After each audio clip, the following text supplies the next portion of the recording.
Halo, selamat malam semua teman-teman Businesspreneurs. Gimana nih kabarnya hari ini? Semoga semua teman-teman di sini sehat selalu ya.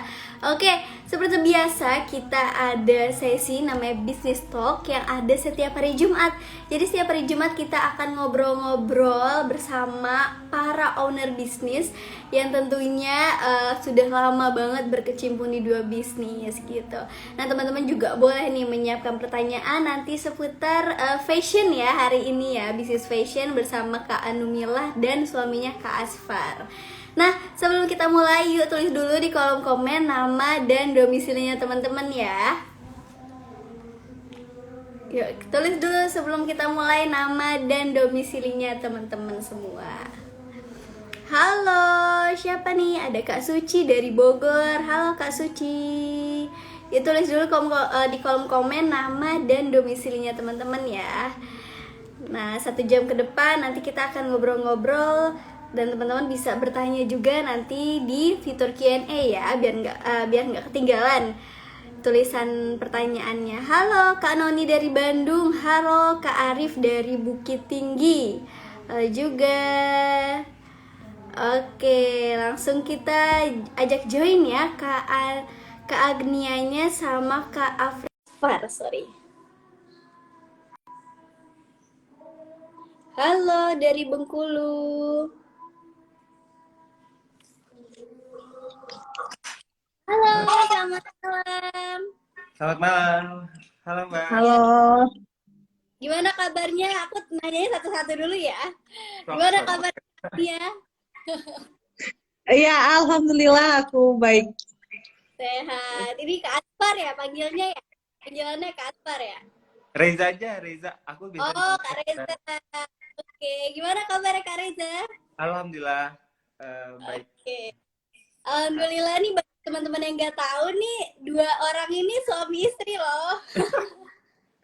Iya ya, tapi beda ruangan. Iya beda ruangan ya.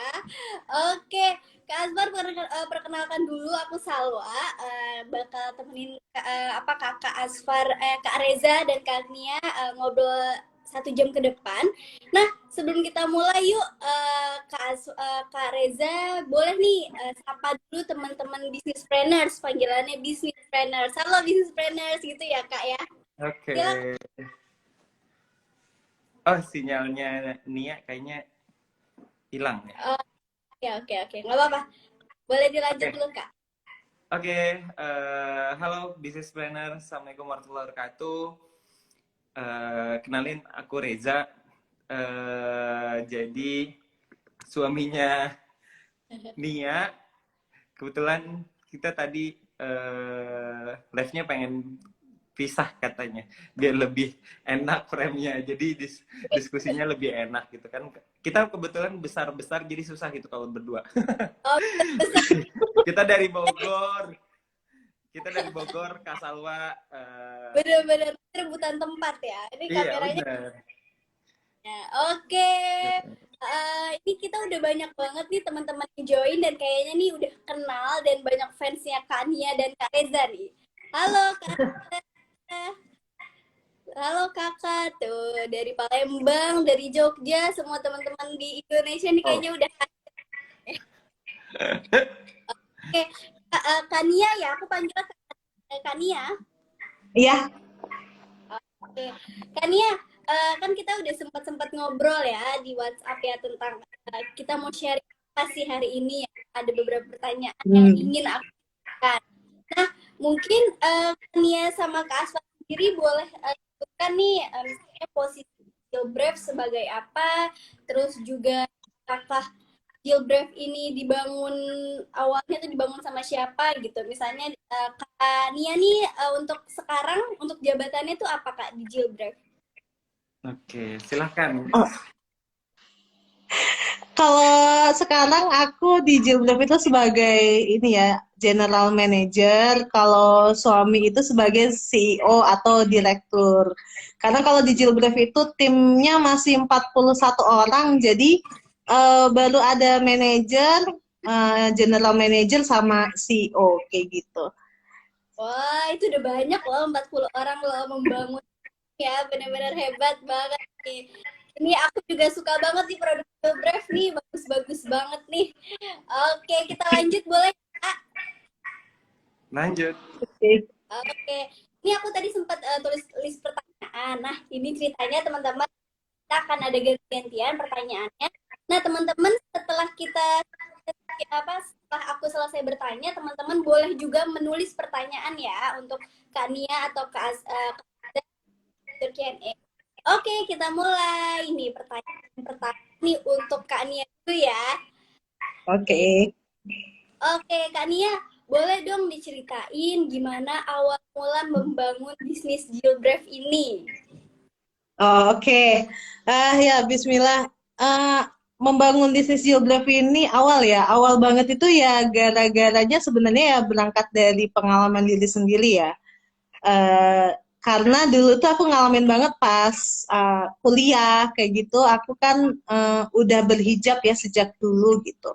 Jadi pas kuliah itu aku pingin tuh kadang-kadang oh pingin deh pakai dress gitu ya atau pakai gamis. Kadang kan ada event-event tertentu yang juga butuh dress kayak ke kondangan atau ke event-event tertentu gitu. Nah, tapi seringkali aku tuh waktu itu nggak nemuin gitu ya. Kayak dress itu yang modelnya anak muda. Kebanyakan tuh dress itu buat ibu-ibu atau mature ya, yang lebih mature. Jadi aku ngerasa kayak, aduh pengen pakai dress, kok tapi malu ya gitu. Nanti dibilang mama kayak gitu kan. Jadi aku pas itu, oh berarti di pasaran itu belum banyak nih gitu. Ada juga aku nemuin satu brand tapi harganya kurang terjangkau buat anak muda. Jadi eh, ini peluang yang bagus nih, jadi aku bikin kayak gitu. Itu awalnya lahirnya Jilbrev sih.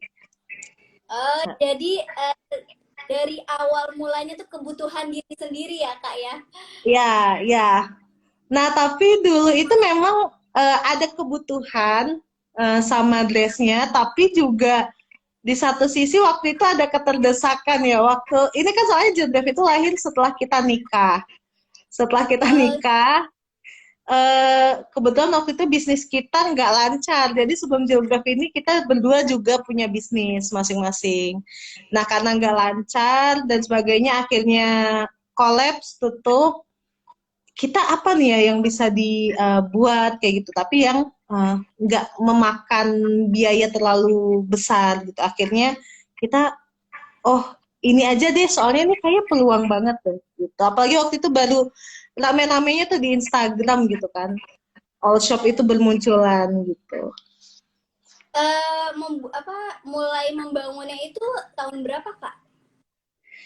Mulai bikin itu kalau Jilbrevnya sendiri itu 2017 ya. Tapi sebenarnya dari 2016 akhir itu kita udah mulai dan tapi itu awalnya belum langsung Jilbrev.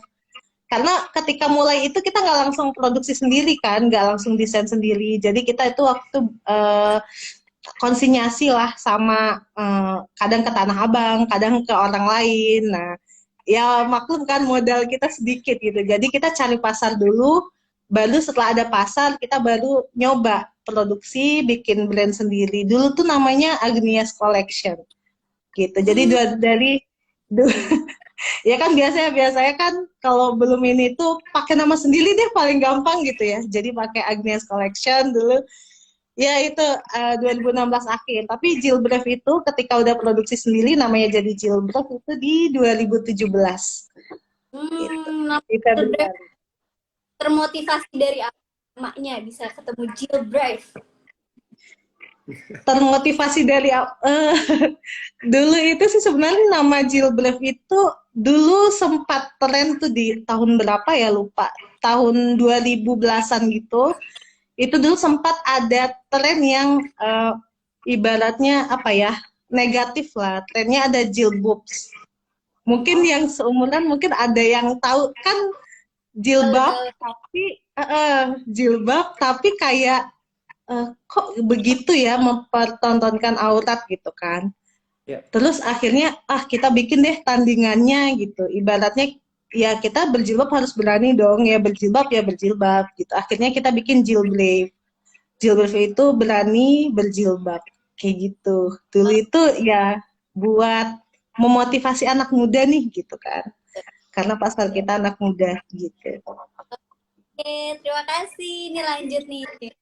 Mau ngomong tadi soal produksi, kira-kira awal mula modelnya itu berapa, Kak? Jumlahnya tuh berapa sampai tercipta produksi, terus udah mulai jualan bajunya itu kira-kira modalnya berapa, Kak? Dulu awal Jilbrev itu kita lagi di posisi sama-sama baru nikah dan nggak punya uang, jujur aja. Karena dulu kita sama-sama bisnis.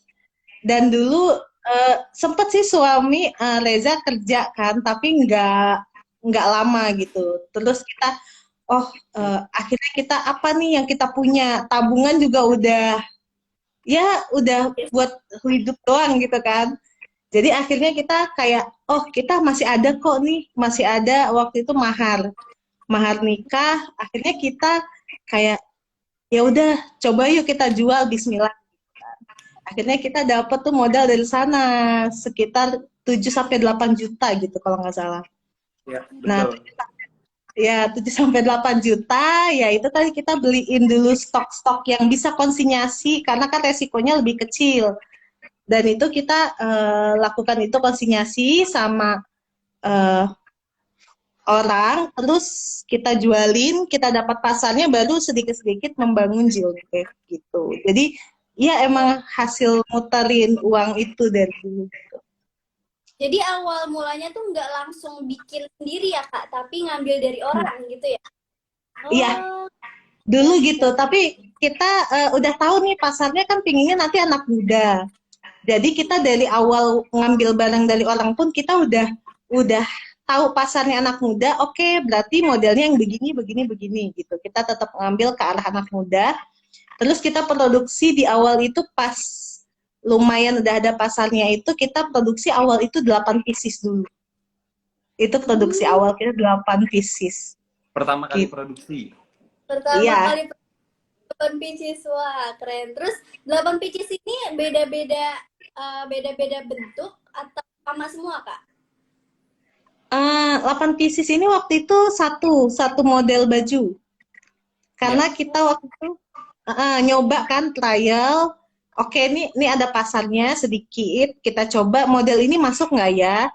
Tapi sambil kita waktu itu dicombine sih sama barang konsinyasi juga gitu. Jadi ada variasi yang lain. Gitu. Nanti kalau misalnya modelnya, oh model yang ini masuk nih, kita bikin lagi yang lain. Kalau ada yang nggak masuk, ya berarti oh enggak nih nggak masuk ke pasar kita, cari yang lain kayak gitu terus. Jadi karena modalnya terbatas, emang nyari yang resiko-resikonya kecil ya gitu. Ya, benar. Jadi melihat peluang dulu ya, oh, lihat marketnya cocok nggak nih, baru dimasukin produk lagi gitu. Wah, Iya. keren nih teman-teman, dicatat ya. Oke, lanjut nih. Nah, kan kita udah sempat 3 tahun berlalu nih COVID, bahkan sampai sekarang ini masih apa disebutnya after pandemi ya, dan masih pandemi Ya. lah. Kira-kira nih dari datangnya COVID-19 ini apakah berpengaruh nggak ke bisnis Kania dan Kak Riza, dan kira-kira pengaruhnya tuh apa? Dia seperti ini loh, negatifnya seperti ini loh gitu, Kak, gimana kira-kira? Ini apa ya, setelah pandemi ya yang pasti ketika pandemi itu kemarin memang satu hal yang ya mungkin semua pengusaha mengalami ya kayak gitu, adanya penurunan. Pun kemarin ketika pandemi itu Jilbrev sebenarnya alhamdulillahnya nggak turun ya, alhamdulillah gitu. Tapi juga nggak yang tumbuh semestinya kayak gitu. Jadi ya di kisaran segitu waktu pandemi. Nah, sekarang alhamdulillah kemarin pas setelah pandemi itu kan sebenarnya paling kerasa itu kemarin ketika Ramadan ya, ketika pemerintah mengumumkan kalau oke, boleh mudik nih gitu. Ya kan waktu itu, jadi ketika diumumkan kayak gitu ya masyarakat benar-benar sangat berbondong-bondong untuk keluar rumah belanja kayak gitu kan. Bahkan online itu kerasa banget kayak gitu. Walaupun dulu pas pandemi banyak yang bilang enak online mah gitu kan, masih laku pasti. Enggak juga sih sebenarnya gitu. Tapi ya masih alhamdulillah lah, nggak yang jatuh-jatuh banget. Nah, kemarin memang di Ramadan kita ngerasain eh, ekonomi itu seperti mau sehat lagi gitu. Alhamdulillah banget. Iya kan, di mana-mana itu ngerasain. Travel juga ngerasain, yang lain-lain juga ngerasain. Nah, tapi memang suka masih nanya-nanya sih ke teman-teman yang bisnis juga. Misalnya ada yang offline, yang di toko. Gimana? Di toko udah normal lagi belum? Oh, ada yang udah, ada yang belum, kayak gitu kan. Oh, berarti nih setelah pandemi ini, eh, apa ya namanya, masih belum seutuhnya pulih, kayak gitu. Nah, positifnya memang waktu itu kita ada batu loncatan lah untuk memperbaiki kondisi ketika pandemi kemarin kan, membantu gitu kan, membantu Ya. peningkatan di Jailbreak. Kerasa banget itu dan alhamdulillahnya tim tim kita juga itu terbantu banget. Bonusnya gede lah, istilahnya gitu, bonusnya gede. Yang sebelumnya jujur aja pandemi ya sempat kita berjuang bareng, ada kali berapa bulan ada yang mengalami ya potong gaji seperti itu ya, berjuang bareng termasuk 1 atau 2 aku bulan. ya 1 atau 2 bulan sekitar itu. Nah setelah itu kita ya alhamdulillah ini buat mengganti loh rezeki kalian gitu, alhamdulillah banget. Itu positifnya. Negatifnya adalah sebenarnya negatifnya eh aku belum tahu nih di tahun ini bakal kayak gimana, karena kan dari berita-berita yang mau ada krisis lah, yang mau apa, ya aku nggak tahu. Ya masih berdoa sih semoga Indonesia nggak jatuh seperti negara-negara yang sudah diumumkan jatuh dan krisis gitu ya.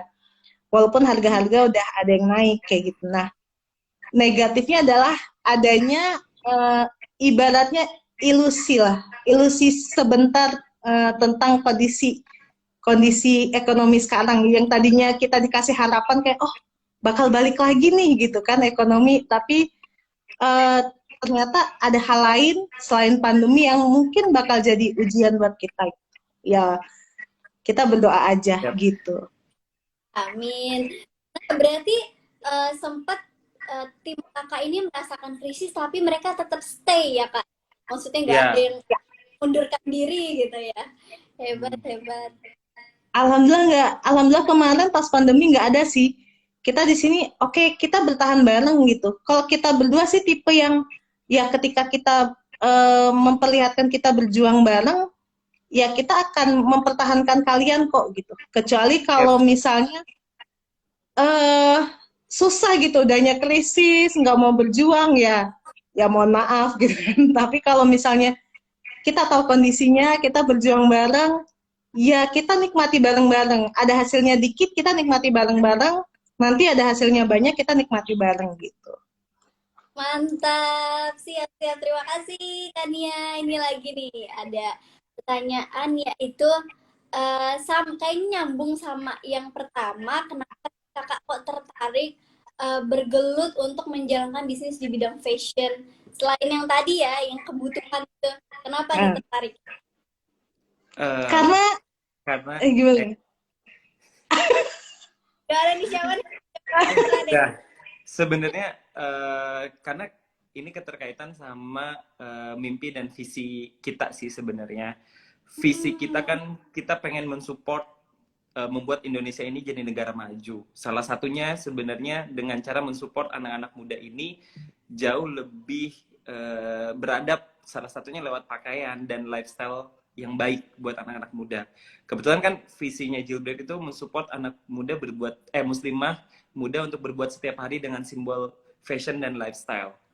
Nah, kita pengen gitu bahwa Jailbreak itu jadi simbol fashion dan lifestyle-nya anak muda sehingga kita bisa mensupport menjaga anak-anak muda ini tetap bertumbuh dengan baik, tetap bisa punya mindset yang baik, kita support dengan lewat pakaian karena kita berawal dari visi itu sehingga kita ngelihat nih belum ada orang yang ngambil peran kebaikan di dunia fashion, terutama misalnya kan pakaian syar'i ini kebanyakan yang mainnya untuk anak mature gitu, orang-orang yang karena nggak berani biasanya untuk jual ke anak muda. Pertama anak muda ini kapasitas uangnya, daya belinya beda dengan mixer.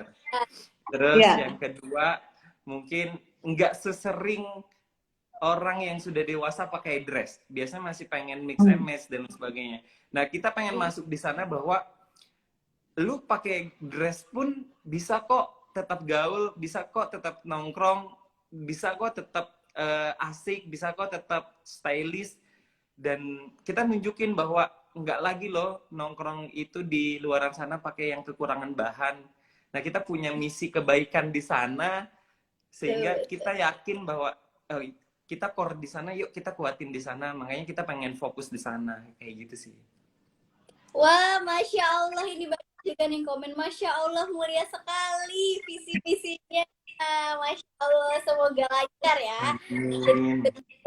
Kebaikan sesama ya, kebaikan Iya. teman-teman muslimah. Gak bingung lagi nih, sebenarnya kayak jilbab Ya, syar'i gitu. bisa fashionable juga loh, nggak harus kayak yang Ya, pakai benar. ketat ya. Keren. Karena kan identiknya kalau pakai dress itu terlihat tua. Identiknya Iya. kayak ibu-ibu pengajian. Identiknya kayak nggak gaul gitu. Padahal kalau kita bisa nge-stylishin dengan baik, makanya kalau lihat konten Jilbrave gitu kan, itu nggak akan kelihatan kayak dress, kayak pakai rok, kayak pakai rompi, kayak pakai atasan bawahan. Padahal itu dress kesatuan yang kita modif, kasih aksentuasi yang berbeda, sehingga kalaupun pakai itu anak muda pede untuk nongkrong sama teman-temannya di kafe, buat ngantor, buat apapun. Dan itu bagian dari cara kita untuk menginspirasi kebaikan ke teman-teman di sana. Karena kan kita selalu bilang bahwa ke tim, produknya Jilbrave itu bukan pakaian, tapi produknya Jilbrave itu people. Jadi orang yang beli Jilbrave, beli pakaian, terus dia pakai jadi orang baik. Makanya kita punya tagline Inspiring Goodness. Kita pengen jadi inspirator kebaikan buat anak-anak muda. Kayak gitu sih.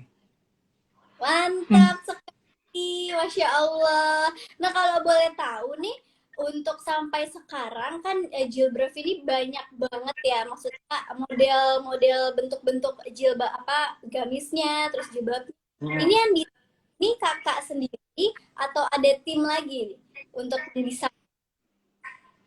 Untuk desain kita alhamdulillah udah ada tim gitu. Kalau udah sebesar ini masih aku yang desain, ya namanya kan kata Pak Budi itu Chief Everything Officer.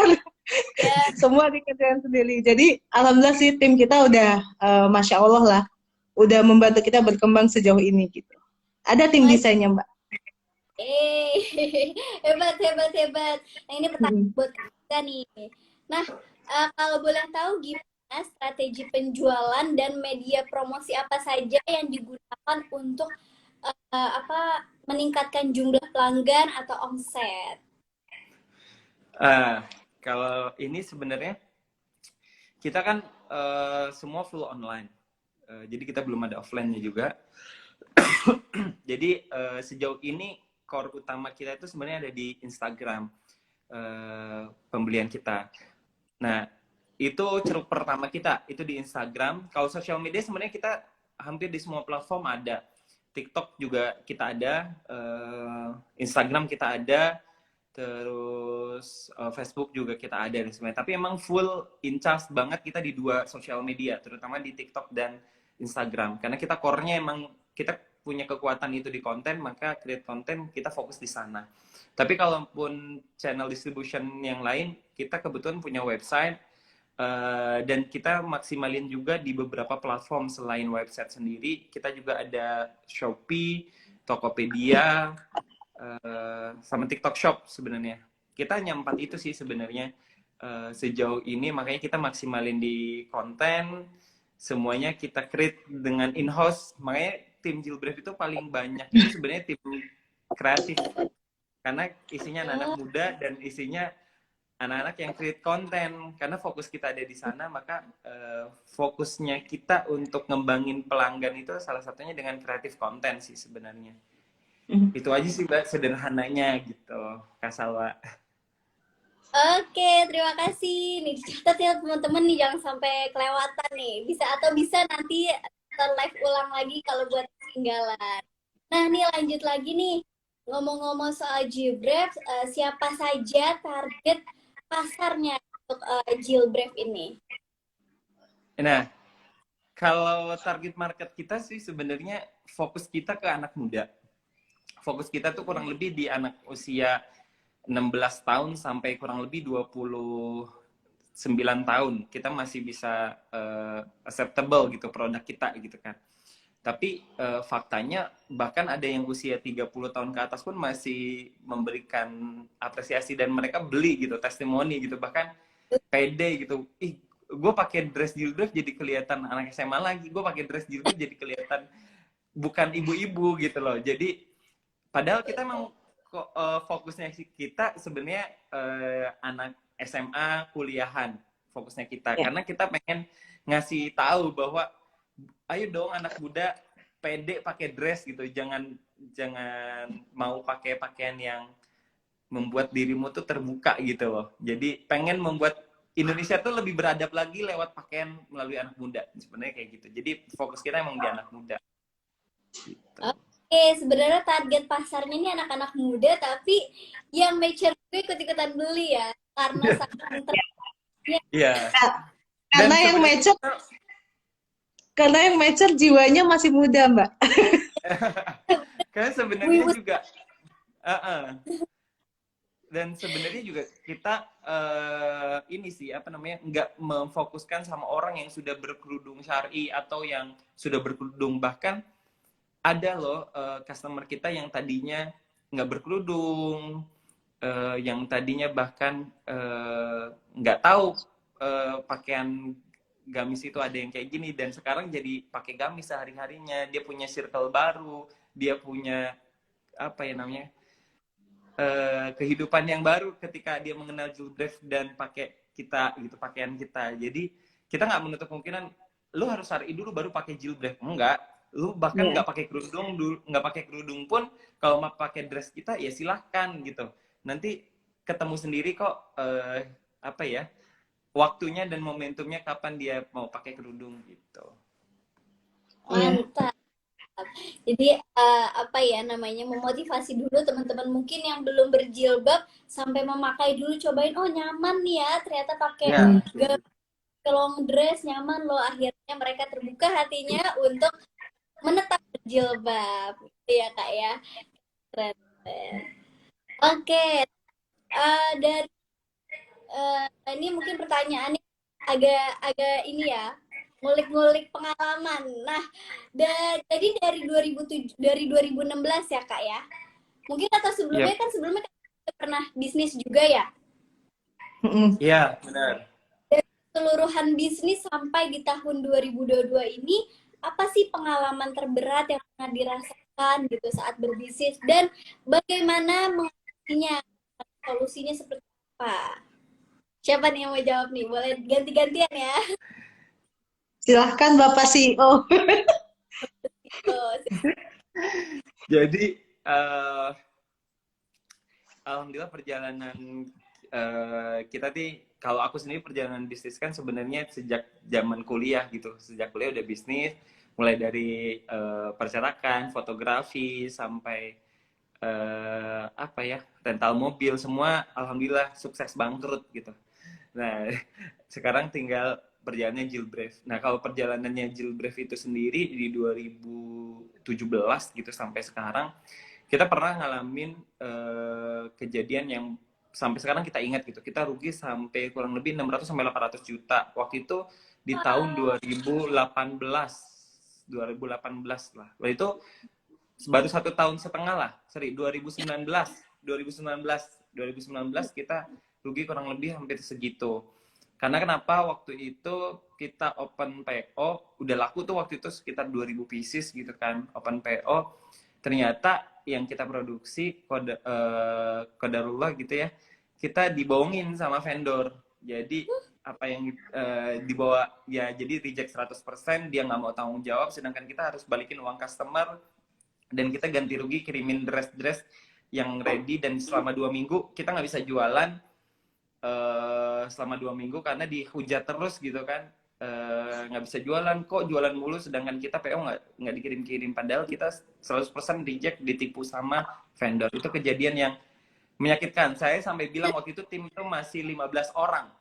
Tim itu masih 15 orang, terus aku bilang ke tim, Kak Reza sama timnya mungkin terlambat berikan gaji ya ke teman-teman karena kita ketipu nih sama vendor dan sebagainya. Kita harus meyakinkan customer, kita harus balikin telepon. Alhamdulillah 15 orang mau turun tangan, dari sampai yang marketing sampai apa, kita telepon semua customer termasuk aku sama istri gitu ya, telepon customer minta maaf dan pengembalian uang 2000 customer. Nah dari 2000 customer ada 500 customer yang bilang, Kak uangnya nggak usah dibalikin, buat jilbrief aja, nanti kalau barangnya udah ready kita baru kirim ke kita, nggak apa-apa gitu. Itu pernah, saat itu kita terharu kan, wah setelah semuanya selesai telepon kita udah pasrah gitu kan, gimana ya caranya untuk balikin cash flow dengan baik. Akhirnya yang kita lakukan adalah kita ngeluarin satu dress yang itu ikonik bagi jilbrief gitu. Akhirnya kita keluarin dengan semangat anak-anak, kita tawarin ke customer, kita launching, ternyata langsung ludes dalam hitungan menit apa hitungan jam waktu itu, ludes, dan cash flow kita tiba-tiba balik lagi gitu, uangnya balik lagi.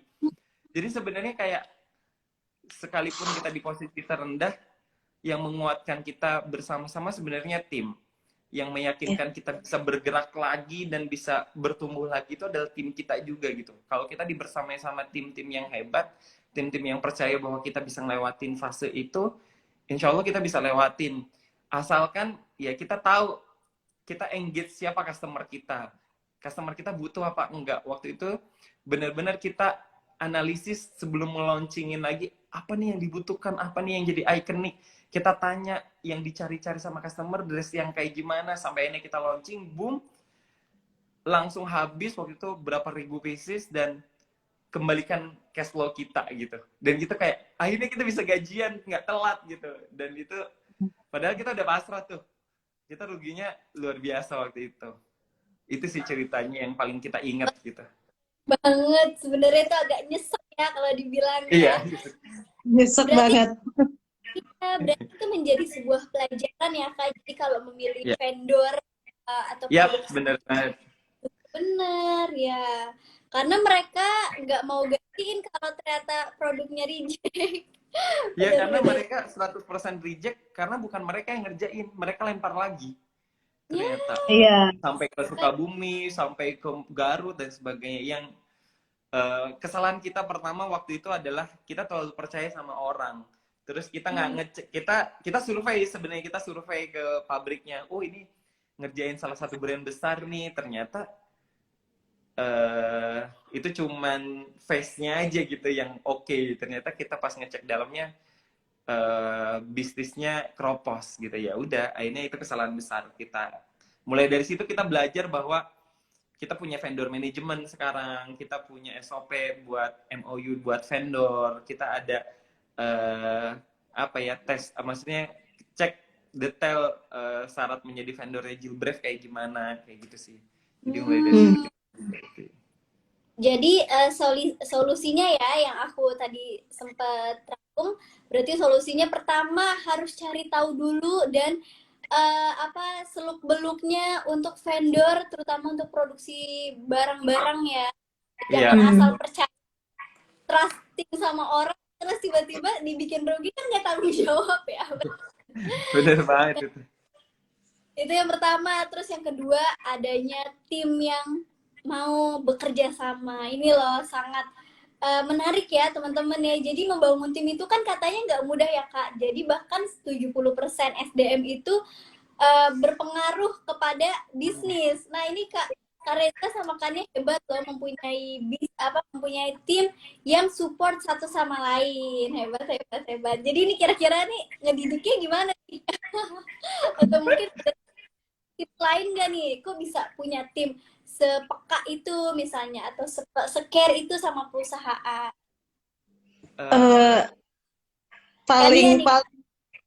Paling apa namanya, paling ketat sih ketika kita seleksi itu adalah masalah value ya, value.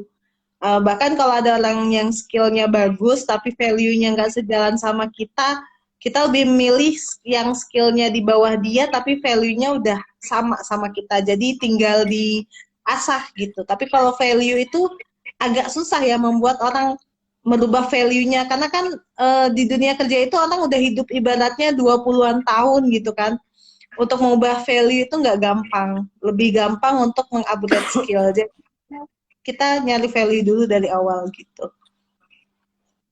Itu sama ini sih, aku nambahin dikit bahwa kita meyakini bahwa bisnis itu all about people gitu kan. Berawal dari bahwa manusia itu aset, tim kita itu adalah aset berharga kita. Jadi Jilbref itu tidak membuat apa ya namanya, membangun tim itu ala pabrik gitu. Tapi bagaimana kita memanusiakan tim kita itu layaknya tim keluarga tapi profesional.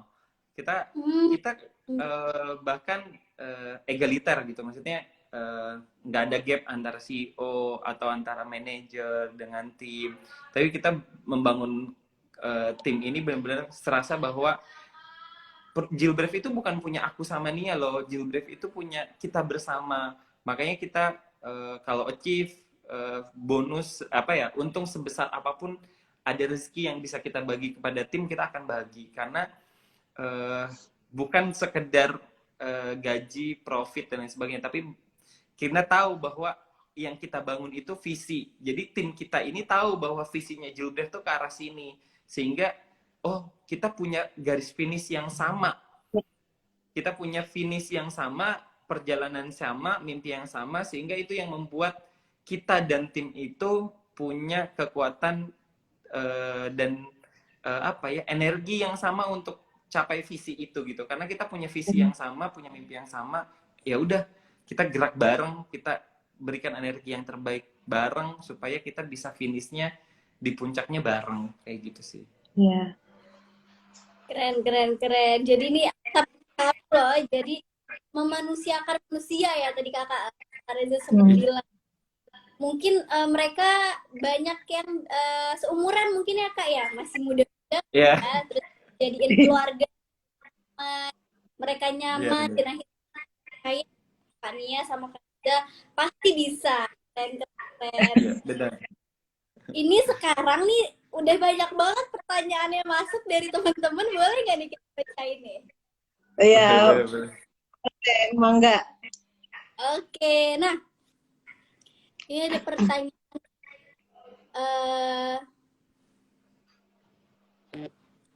dari Imis YFH. Izin bertanya, Teh Nia dan Kang Reza, ide dibalik dari motif-motif baju Jilbref yang unik-unik itu siapa ya? Dan kok bisa setiap launching model baru pasti lucu-lucu banget, kayak nggak bakal kepikiran modelnya seperti itu loh. Kayaknya ini rahasia nih, gak boleh disebutin namanya, nanti diambil. Nah, itu biar Nia yang jawab aja. Ide ya, sebenarnya kalau ide tuh gimana ya jelasinnya ide? Ya variatif sih, ide tiap desain itu beda-beda sih asalnya dari mana. Ada yang idenya itu terinspirasinya dari sesama desainer yang lain, ada juga dari film Korea, ada juga dari ya pokoknya sekitar kita, dari alam, dari adanya tren di suatu tempat, kayak gitu-gitu sih, banyak sih. Yang penting kita tahu gitu. Kalau fashion tuh paling penting sih kita punya ciri khas ya daripada yang lain gitu. Jadi kalau ciri khasnya kuat dan diterima sama orang gitu, itu lebih mudah. Jadi kita di sini kan memang fokusnya karena ke anak muda, kita pasti ngikutin tren anak muda. Jadi misalnya kayak anak muda suka Korea, ya kita lihat aja tren di Korea tuh arahnya seperti apa sih. Cuma kita bikin versi Jilbref kayak gitu. Gitu sih. Tergantung pasar ya. Ya, bener, lagi musim Korea nih, aku sempat cek-cek di IG-nya Jilbref. Wah, ini rompinya lucu-lucu nih, jadi ini film Korea apa gitu ya.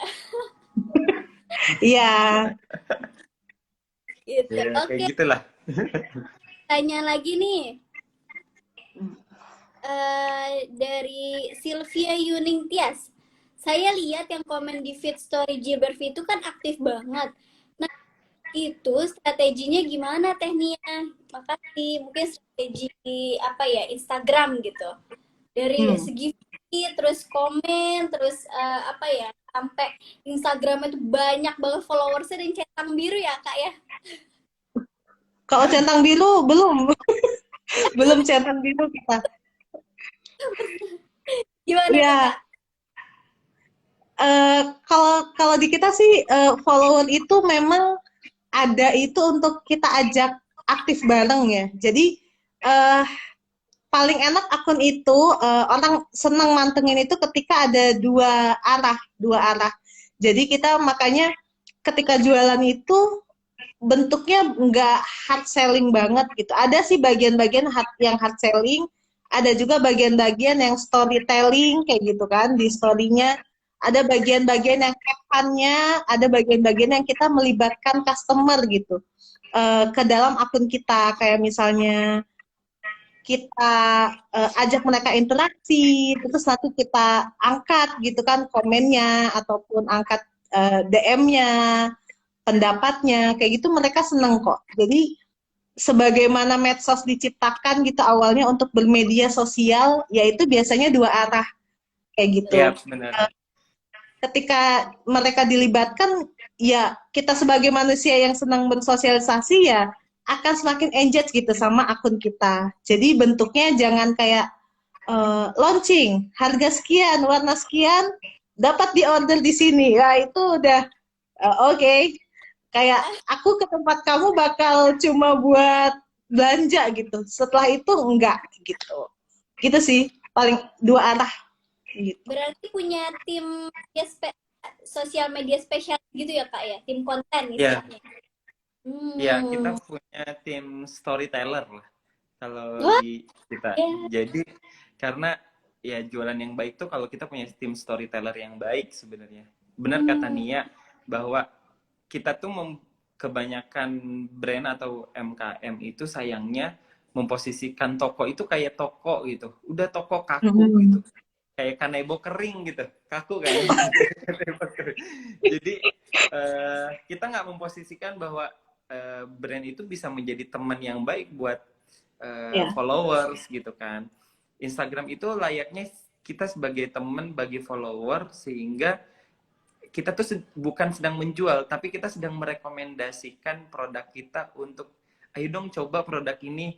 Aku kemarin udah nyoba gitu. Kan kayak kita nih. Kita ini kan lebih percaya ketika kita direkomendasikan sama teman kita dibandingkan kita itu belanja karena lihat karena iklan, sponsor itu jarang banget.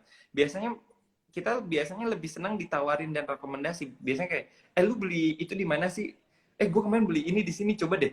Itu enak banget. Nah, jadi kita memposisikan layaknya Jill Brave itu temennya Bravers gitu kan. Kita memposisikan customer itu ya temennya Jill Brave gitu. Jill Brave itu bukan sebatas brand toko doang, tapi kita brand yang bisa kayak human gitu, brand yang hidup gitu, brand yang bisa interaksi dengan customer kayak gitu. Nah, Iya, makanya gimana Kak? di Jilbab itu punya storyteller dan admin itu nggak pernah namanya admin, nggak pernah namanya Mimin, tapi emang nama nama Nama Nama dia dipanggil gitu. ya. Jadi Believers itu udah biasa kayak di kita ada Karin sama Siska itu biasa banget. Jadi kayak kalau nggak muncul tuh yang ditanya, Karin kemana kayak gitu. Jadi emang kayak temen gitu dibandingkan admin gitu.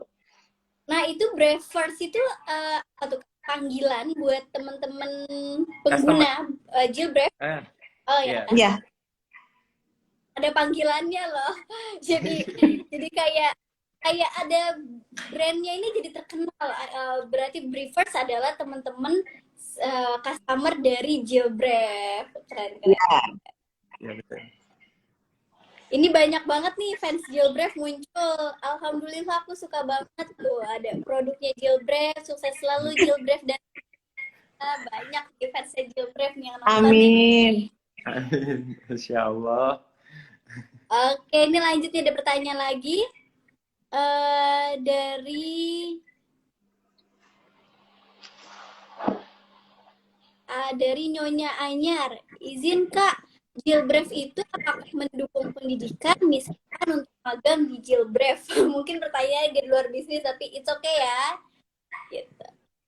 Oke. Eh, untuk magang di Jilgraf, ya Jilgraf di sini juga ada yang lagi magang kayak gitu kan. Kita support pendidikan tuh nggak cuma magang sih, beberapa hal kita support juga. Eh, ya kita ada beberapa yayasan juga yang kita support, program pendidikan yang kita support ada juga gitu di luar magang. Magang juga ada, tapi ini tergantung kebutuhan nih karena lumayan banyak sih yang nanya magang ada nggak kak gitu. Mungkin kan anak muda cari pengalaman ya. Bagus sih gitu. Nah cuma nanti kalau itu mah kita di MD mana aja ya. Kita bakal nanti lihat juga. Kadang ada waktunya kita open, kadang nggak juga gitu. Oke, ini yang komen nih, ada yang komen Talita. Makin kesini tuh pecinta Jilbref makin banyak, jadi sampai berebutan buat dapetin bajunya. Wah, keren banget sampai berebutan loh. Sangat apa tuh sering dengar Alhamdulillah. perang belanja. Iya, keluar. Oke, ya. Ini ada lagi nih pertanyaan dari di mana? Kak, gimana dari CMBel Amin? Kak, gimana caranya biar bisa menemukan sistem kerja samanya? Oh, mungkin mau collab nih sama Jilbref nih. Kira-kira apakah open collab Jilbref? Ya, sebenarnya open aja sih kalau kita, kalau memang kan sebenarnya kolaborasi itu bagian dari marketing ya. Kita kolaborasi antar brand, kolaborasi dengan influencer itu bagian dari strategi marketing sih sebenarnya. Kita terbuka, bahkan banyak kok sekarang brand-brand yang memang gaya marketingnya kolaborasi gitu. Kolaborasi dengan brand tertentu, dengan brand tiba-tiba yang menyeberang gitu, brand minuman dengan pakaian itu kan ada juga gitu kan. Jadi sebenarnya asal kita tahu bisa kolaborasi apa dan nemuin produk yang memang itu jadi solusi buat customer kita juga gitu. Karena itu bagian dari, kalau di era sekarang tuh bener-bener kita harus berpikirnya apa ya, beda, think different gitu kalau supaya kita bisa ada di level yang berbeda. Karena kan pecinta dress itu atau penjual dress itu kan banyak banget gitu ya, sehingga ya kita harus cari sesuatu yang beda supaya apa ya, salah satunya kolaborasi yang tadi gitu kan, supaya kita bisa punya positioning yang kuat di mata customer. Jadi sebenarnya mau open kolaborasi sama kita, sebenarnya kita welcome aja, asalkan tinggal ya DM Karin bisa atau masukin email. Jadi Lewat semua medsos kita bisa dicoba, bisa DM atau ada kontak yang ada di bio juga, atau email juga ada kan di Instagram, itu bisa coba dihubungin. Oke, thank you. Pertanyaan lagi nih dari Suara Hujan. Gimana Suara Hujan? Hai kakak, boleh tanya gimana cara bangun bonding yang kuat antara CEO, GM, dan tim? Bahkan sampai ke konsumen, bondingnya kuat banget, Masya Allah. Jadi ini sih sebenarnya memang keharusan kita nih, kalau bisnis itu harus punya bonding yang kuat. Kalau kita memang apa ya, apalagi mumpung kita masih kecil, belum terlalu besar gitu bisnis kita. Karena kalau udah makin besar kan bondingnya akan lebih effort lagi gitu untuk kita membuat bondingnya lebih erat. Kuncinya sih sebenarnya yang tadi aku bilang, pertama kita tahu bahwa perusahaan tuh visinya jelas, finishnya jelas. Nah, kebanyakan bisnis itu visinya nggak clear, sehingga tim pun nggak tahu ini mau dibawa kemana sih gue, perusahaan gue gitu. Gue naik kapal, tapi kapalnya nggak tahu akan sampai ke pulau mana gitu ibaratnya. Jadi harus clear dulu kalau kita tuh visinya mau kemana, misinya kayak gimana gitu, supaya dan itu harus disampaikan kepada tim bahwa kita bakal ke sini loh, kita punya value ini loh. Gimana kalian sepakat nggak nih kalau kita bakal ke sini kayak sini ke sini. Nah, makanya penting banget ketika kita hire tim itu punya value yang sama. Supaya apa? Ketika kita punya value dan kita punya visi, kita nggak terlalu effort untuk menjelaskan itu gitu. Satu itu. Terus yang kedua, ada program-program yang memang kita sengaja create untuk memperkuat tim kita. Kayak contohnya kita safar bareng atau kita jalan-jalan bareng. Kita punya behavior, punya habit setahun 2 kali itu kita selalu safar bareng. Kemarin kita baru pulang dari Lombok satu tim full gitu bareng-bareng. Terus kita ada suka nginep bareng, terus ada training-training yang menguatkan. Nah kalau ke customer itu, customer juga tahu visinya Jilbref tuh ke arah mana, mau bawa Indonesia, mau membuat Indonesia negara maju kok Jilbref tuh. Jadi mereka akan sama-sama support gitu. Jadi kuncinya sebenarnya balik lagi ada di visi perusahaan. Kayak gitu sih. Oke, jadi catat ya, harus ditetapkan dulu nih visi dan misi perusahaan yang benar gitu ya. Nah, oke nih ada yang nanya nih, Jilbref ada rencana untuk buka toko offline? Oh, Jilbab ada rencana buka toko offline. Itu bagian dari Roadmap-nya roadmap kita juga, tapi bukan di tahun ini. Insya Allah di beberapa tahun lagi, karena kan kedepannya omnichannel itu menjadi sebuah solusi ya, gitu, untuk menghadapi berbagai masalah, gitu. Gitu sih, insya Allah ada nanti. Amin, semoga cepat terlaksana ya teman-teman briefers nih, doain ya. Masya Allah, jadi kepengen gabung deh tim Jilbref, terus ada juga ajakin briefers healing juga dong Kak. Tahu kalau itu ya. Oke. Insya Allah. Gimana? Kalau sekarang kantornya di mana? Di Jakarta? Kita di Bogor. Di Bogor. Kita di Bogor. Untuk produksinya berarti juga di Bogor ya Kak? Di Bogor. Semuanya di Bogor sih. Kita pengiriman juga di Bogor. Kalau kita gudang juga ada di Bogor. Terus kantor di Bogor. Produksi juga di Bogor. Semuanya di Bogor sih. Iya betul-betul. Jadi orang Bogor nih kayaknya bisa nih, kalau orang Bogor langsung mungkin tempatnya. Siapa tahu mau langsung borong ya. Iya boleh. boleh. Oke, nih terakhir ya Kak ya. Jadi minta tips nih buat teman-teman businesspreneurs, pesan dan tips untuk businesspreneurs yang sudah atau ingin menjalani bisnis fashion. Mungkin buat dari Kak Nia dan Kak Risa. Bukan yang tips dari kita. Pertama itu kalau kita mau besar gitu usahanya, memang paling baik itu sesegera mungkin meng-create tim ya. Maksudnya karena adanya tim itu membantu percepatan pertumbuhan bisnis gitu. Dibandingkan kita terlalu lama mengelolanya sendiri gitu.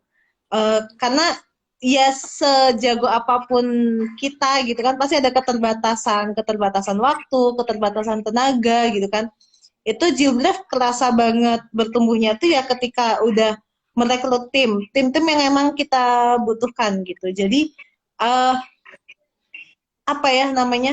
tim itu jadi kunci lah gitu kalau di Jilbref gitu. Itu tips dari kita.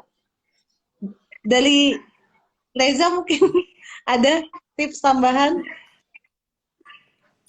Jadi kalau dari aku mungkin tambahannya, karena kalau mau mulai bisnis fashion kan banyak nih termasuk red ocean ya. Jadi fashion itu gitu. Jadi apa yang kata postingan kemarin tuh Pak Budi bilang, kita jangan sekedar niru ke bisnis fashion gitu. Oh bisnis fashion nih rame terus kita niru. Jangan sekedar niru terus plek-plekan gitu. itu nggak akan bisa juga kita mengcopy rezekinya gitu.